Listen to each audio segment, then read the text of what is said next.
نے میرے نانا کی سیرت کو چھوڑ دیا ہے. آج دنیا اس سیرت سے ہٹ چکی ہے جو سیرت میرے نانا کی سیرت تھی. اور وہ سیرت کیا تھی؟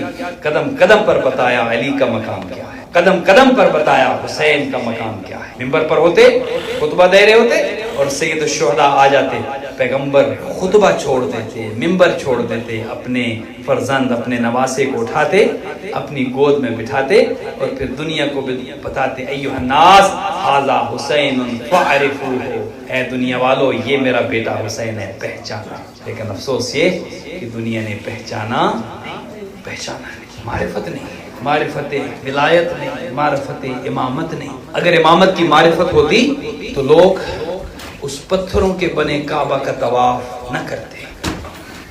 وہ جو وارث کعبہ موجود ہے, وارث کعبہ کو چھوڑ دیا, پتھروں کو چومتے رہے, اس کعبے کا طواف کرتے رہے اور نواسے رسول کو مکہ چھوڑ دیا. جو وارث کعبہ ہے, جو اصل کعبہ ہے, اصل کعبہ ہے, جو اصل قبلہ ہے, حجت خدا ہے, وہ عمارت اپنی جگہ پر, اس کا احترام اپنی جگہ پر, اس کی عزت اپنی جگہ پر, لیکن امام خود موجود ہے. حجر اسود امام کے ہاتھوں کے بوسے لیتا ہے, وہ کعبہ تو امام کی تعظیم کرتا ہے. لیکن دنیا والوں نے نواسے رسول کا احترام نہیں کیا, کعبہ کا طواف کرتے رہے اور نواسے رسول کو حج کا احرام عمرے میں تبدیل کرنا. اللہ بہت خطا ہے. تقریباً تاریخ نے لکھا ہے 12,000 خط کوفہ والوں نے لکھے. امام نے جب مدینہ چھوڑا اور لوگوں کو پتہ چلا کہ نواسے رسول مدینہ چھوڑ چکے ہیں تو کوفہ والوں نے خطوط لکھنا شروع کی, مولا آپ آئیے, مولا آپ ہمارے پاس تشریف لائیں.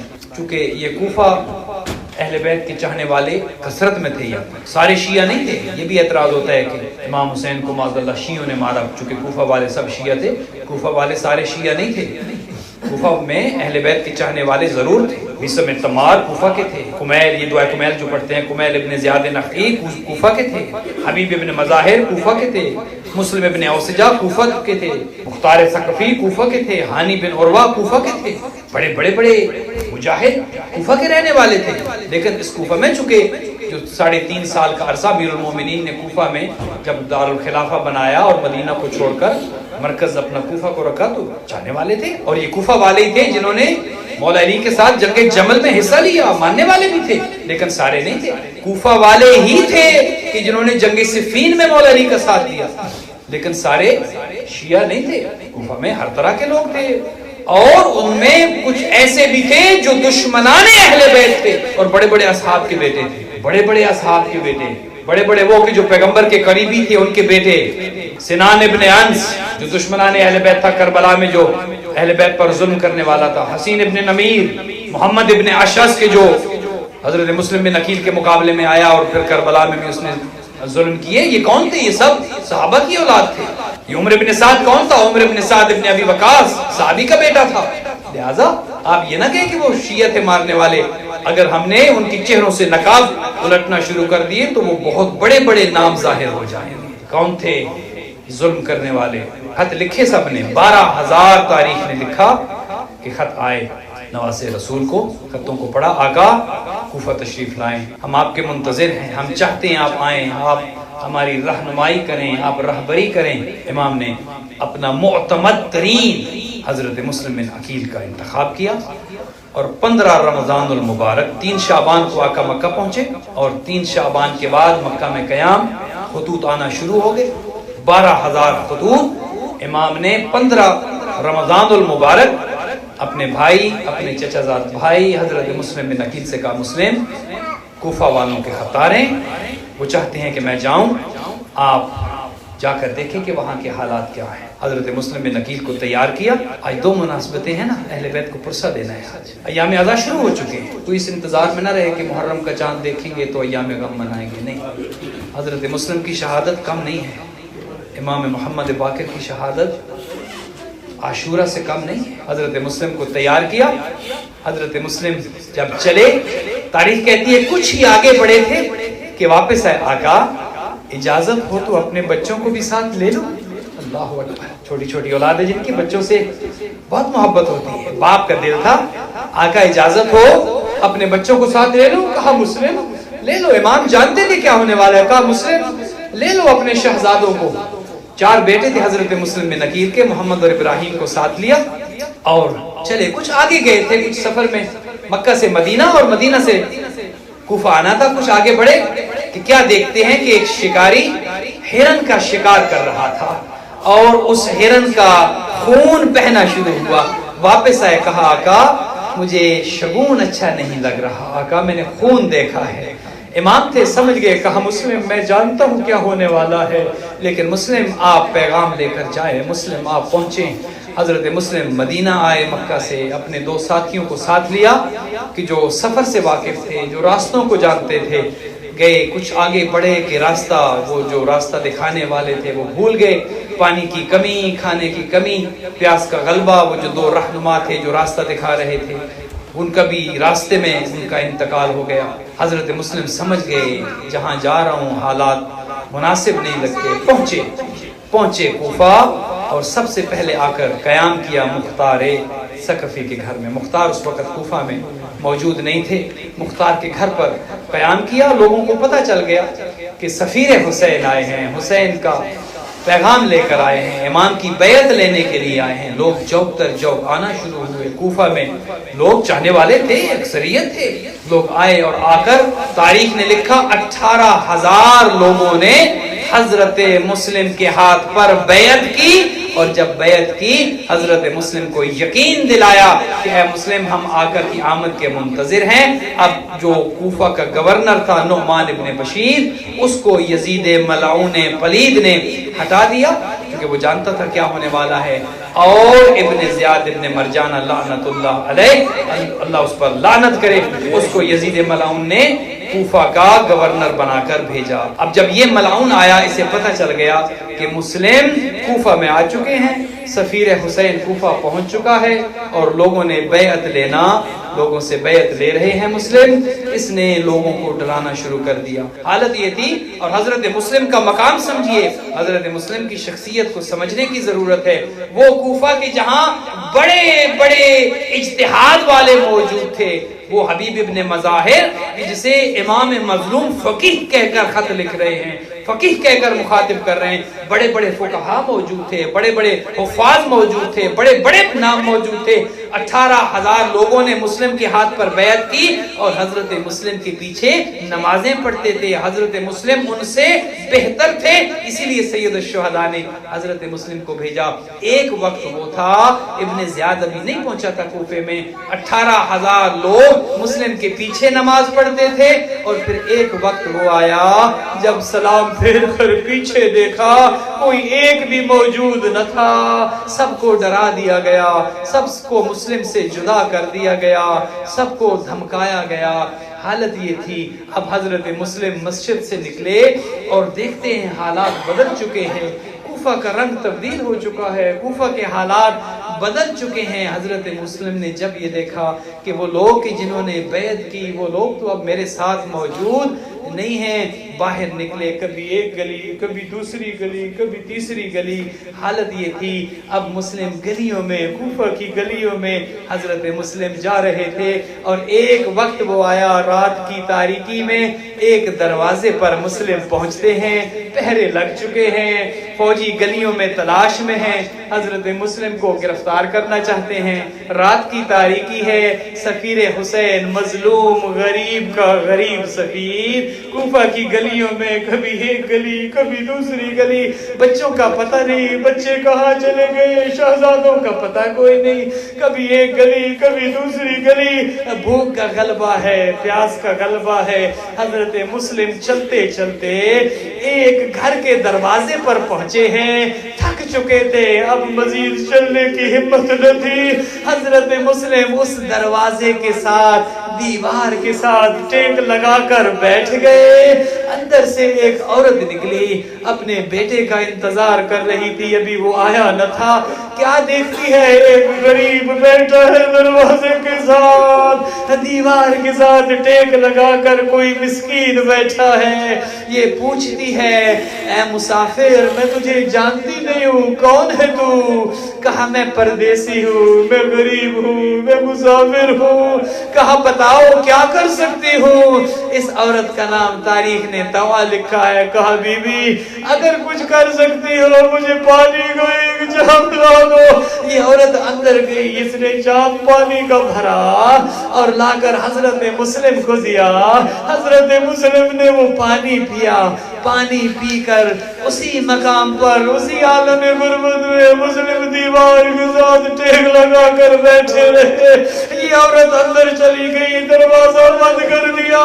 کچھ دیر کے بعد جو پھر آئی, کیا دیکھتی ہے؟ مسلم وہیں بیٹھے ہیں.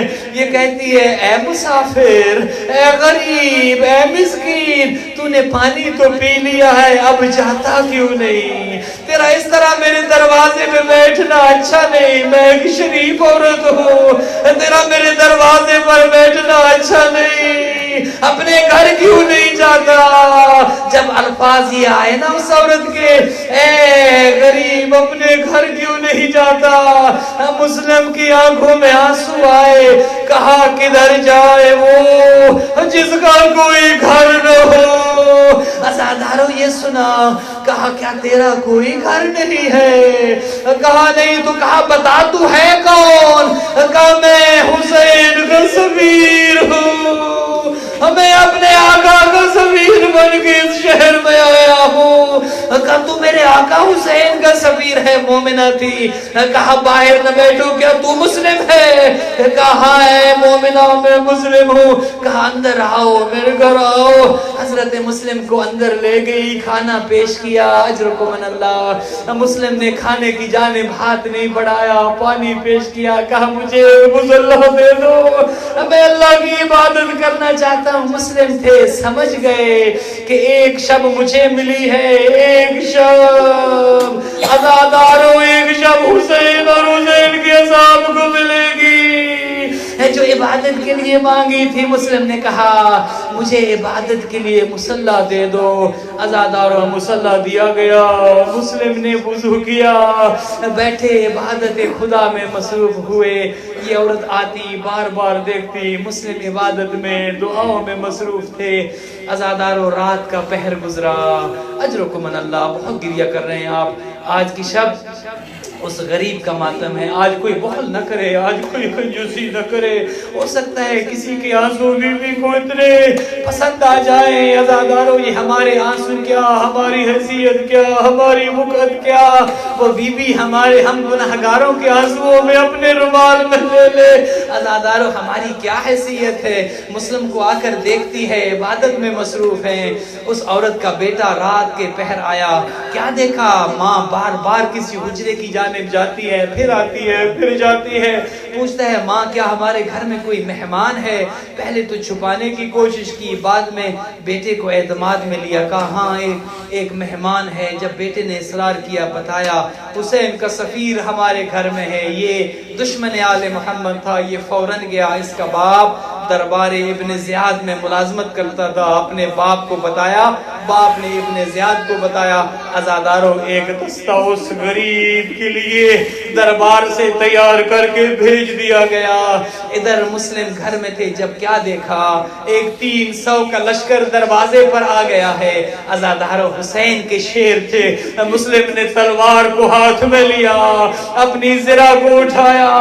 عزادارو تیار ہوئے. ادھر سے یہ عورت آگے بڑھی. کہا مسلم آپ میرے گھر میں, آپ اندر بیٹھے, میں دیکھتی ہوں کون ہے. حضرت مسلم سمجھ گئے.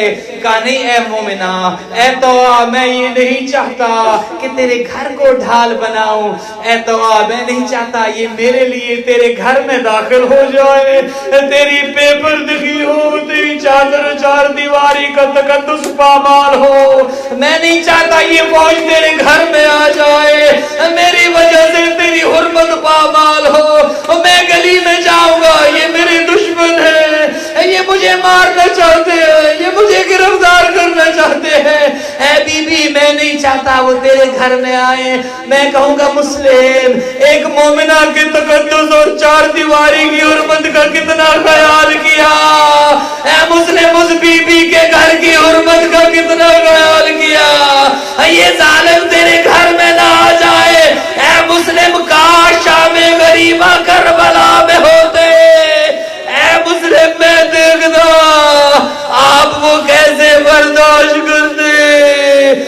ظالم خیموں میں آ گئے. اجرکم من اللہ, اجرکم من اللہ. خدا آپ کا گریہ قبول کرے. حضرت مسلم باہر آئے, حضرت مسلم گلی میں آئے. اب جنگ شروع ہو گئی. حضرت مسلم علی کا شیر تھا, حسین کا سفیر تھا. بے شک بھوکے تھے, بے شک پیاسے تھے, لیکن حضرت مسلم کی تلوار چلنا شروع ہوئی, گردنیں کٹنا شروع ہوئی. عزادارو 300 کا لشکر جب ناکام و نامراد ہوا, یہ لعین محمد ابن اشعث پیغام بھیجتا ہے ابن زیاد کو, ایک دستہ اور بھجواؤ. اس نے 500 کا دستہ تازہ دم اور بھجوایا. ادھر علی کا شیر, علی کا بھتیجا, عقیل کا بیٹا, حسین کا سفیر تن تنہا, ادھر سے سینکڑوں کا لشکر. عزادارو جنگ ہوتی رہی. مسلم نے لاشوں کے لاشیں گرا دیے. پھر ایک وقت وہ آیا مسلم پر پیاس کا غلبہ. عزادارو اس محمد ابن اشعث ملعون نے پھر کہا کچھ لوگ اور بھجواؤ. اس نے کہا ایک علی کا شیر اتنے لوگوں سے قابو نہیں آتا. اس نے کہا تو کیا سمجھتا ہے کسی عام شخص سے ہماری جنگ ہو رہی ہے؟ یہ تو علی کا شیر ہے, بے شک بھوکا ہے, بے شک پیاسا ہے. ہزاروں تیسری مرتبہ 500 کا دستہ پھر آیا.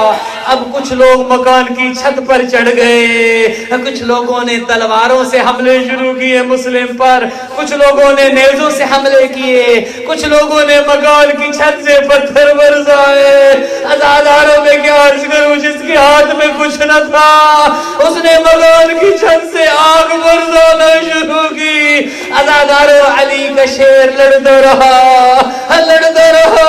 ایک ظالم نے ایسا وار کیا, تلوار کا زخم مسلم کے ہونٹ پہ آیا. عزاداروں ہونٹ شگافتہ ہوا, خون بہنا شروع ہوا. ان ظالموں نے ایک خندق کھودی, پیچھے ہٹنا شروع ہوئے. مسلم آگے بڑھے, اوپر انہوں نے گھاس پھوس ڈال دی. حضرت مسلم جو ہی آگے بڑھے اس خندق میں گر گئے. یہ ظالم آگے بڑھے, حضرت مسلم کو گرفتار کیا.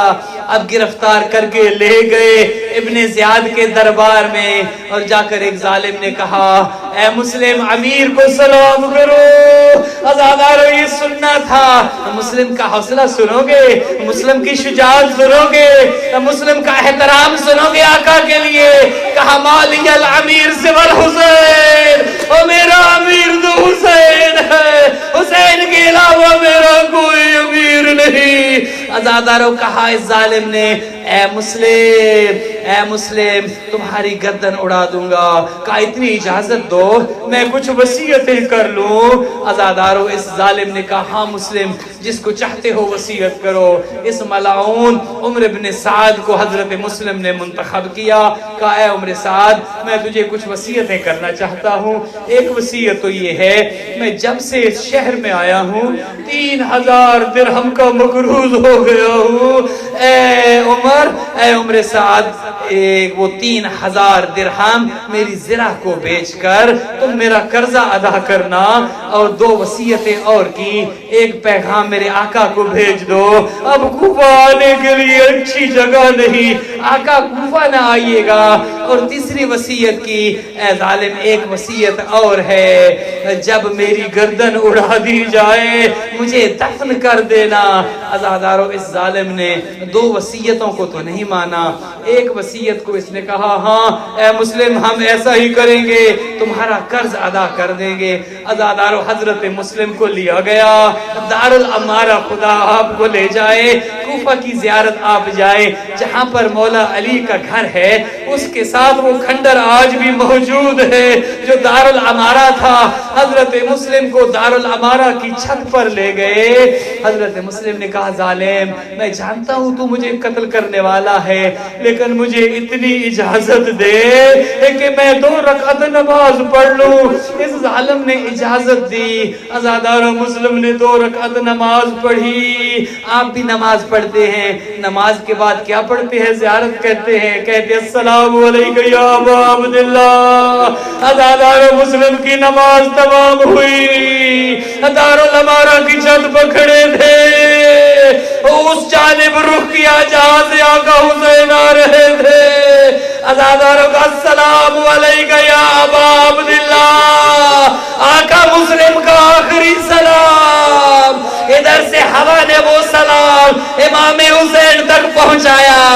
تاریخ لکھتی ہے آقا مکہ سے آ رہے تھے، ادھر سلام پہنچا، میرے امام کرسی پر بیٹھے تھے، اٹھ کھڑے ہوئے، کہا علیک السلام یا اخی مسلم، اے میرے بھائی مسلم میرا بھی سلام۔ ازادارو آقا عباس بڑھے، اے در عباس میں مسلم کا غم بنانے والو، اے عباس کے مریدو، مولا عباس آگے بڑھے، آقا کس کو جواب سلام دے رہے ہیں، آقا کس کے سلام کا جواب دے رہے ہیں؟ کہا عباس کچھ دیکھنا چاہتے ہو؟ کہا آقا دکھاؤ۔ کہا عباس میری دو انگلیوں میں دیکھو۔ مولا عباس نے دیکھا تو کیا دیکھا؟ دارالعمارہ کی چھت ہے، حضرت مسلم کے ہاتھ بندھے ہیں، گردن جھکی ہے، جلاد کے ہاتھ میں تلوار ہے، لے کر کھڑا ہے۔ حضرت عباس نے کہا آقا مجھے اتنی اجازت دے دے، اور میرا بھائی مسلم اکیلا ہے اور میں کوفہ میں جاؤں، آقا بھی مسلم کی گردن کٹے گی، دارالعمارہ سے زمین پر آئے گی، میں اپنے بھائی مسلم کی گردن اپنی جھولی میں لوں گا۔ کہا بات تو اس لیے جانا چاہتا ہے تاکہ مسلم کی گردن کو زمین پر نہ آنے دے؟ عباس ذرا نیچے تو دیکھ۔ ازادارو غازی نے جو دیکھا تو کیا دیکھا؟ ایک بی بی کالے برقعے میں کوفہ کے دارالعمارہ کے نیچے کھڑی، اپنا دامن پھیلائے، کہا آؤ میرے لال مسلم، آؤ میرے حسین کا سفیر، تیری گردن لینے زہرا آئی ہے۔ اجرکم من اللہ، ایک منزل اور بلند کرے، اجرکم من اللہ۔ سوائے حسین کے کسی غم میں نہ روئیں۔ عزادارو گریے کے ایام شروع ہو چکے ہیں۔ عزادارو جب مسلم کی گردن کٹی، اب میں کیسے عرض کروں، لاشا زمین میں پھینکا گیا۔ تاریخ یہی کہتی ہے، عزادارو تاریخ میں نہ ہوتا میں نہ پڑھتا، اب مسلم کے لاشے کو کوفہ کی گلیوں میں پھرایا گیا۔ آج ایک تابوت بھی اٹھے گا نا، پانچویں امام کا تابوت اٹھے گا، آپ سب کاندھا دیجئے گا، میں کہوں گا اے امام پنجم، آپ کو بھی زہر دیا گیا، آپ کو بھی شہید کیا گیا، لیکن آقا آپ کا جنازہ پڑھانے امام صادق آئے، آپ کو غسل دیا گیا، آپ کو کفن پہنایا گیا، آپ کو بقیع میں دفن کیا گیا۔ ہائے رے غربت مسلم، مسلم کا لاشا کبھی ایک گلی اور کبھی کوفہ کی دوسری گلی۔ عزادارو آقا حسین نے جب دیکھا میرا سفیر تو قربان ہو چکا ہے، کہا بہن زینب ذرا مسلم کی بچی کو میرے قریب لاؤ، ذرا یتیم مسلم کو میرے قریب لاؤ۔ عزادارو مسلم کی بچی آئی، میرے کریم امام نے اپنے زانوں پہ بٹھایا، بچی کے سر پہ شفقت کا ہاتھ پھیرا۔ عزادارو اہل بیت کی بچی تھی، سمجھ گئی، کہا مامو کیا میں یتیم ہو گئی ہوں؟ کہا بیٹا آج کے بعد میں تمہارا باپ بھی ہوں، میں ہی تمہارا مامو بھی ہوں۔ عزادارو بی بی زینب سے کہا زینب ذرا تبرکات والا صندوق لا دو۔ عزادارو کچھ بالیاں نکالی میرے امام نے، یتیم مسلم کے کانوں میں پہنائی۔ اب تاریخ یہی کہتی ہے ایک حسین کی 3.5 سالہ بچی کھڑی تھی، دیکھ رہی تھی جب کوئی یتیم ہوتا ہے اس کے سر پر شفقت کا ہاتھ پھیرا جاتا ہے، اس کے کانوں میں در پہنائے جاتے ہیں۔ عزادارو جب حسین گرے، وہ سکینہ سوچ رہی تھی کوئی آئے گا وہ میرے سر پر شفقت کا ہاتھ رکھے گا، وہ میرے کانوں میں بالیاں پہنائے گا۔ ہاں عزادارو کوئی آیا تو صحیح، لیکن سر پر شفقت کا ہاتھ نہیں پھیرا۔ حسین کی 4 سالہ بچی کو تماچے لگے، عزادارو کانوں سے در چھنے، بی بی نے کہا ظالمہ کیوں ظلم سے لیتا ہے، میں خود اتار کے دیتی ہوں، میں اپنے ہاتھوں سے اتار کے دیتی ہوں۔ وَلَا لَعْنَةُ اللَّهِ عَلَى الْقَوْمِ الظَّالِمِينَ وَسَيَعْلَمُ الَّذِينَ ظَلَمُوا أَيَّ مُنْقَلَبٍ يَنْقَلِبُونَ۔ ماتم حسین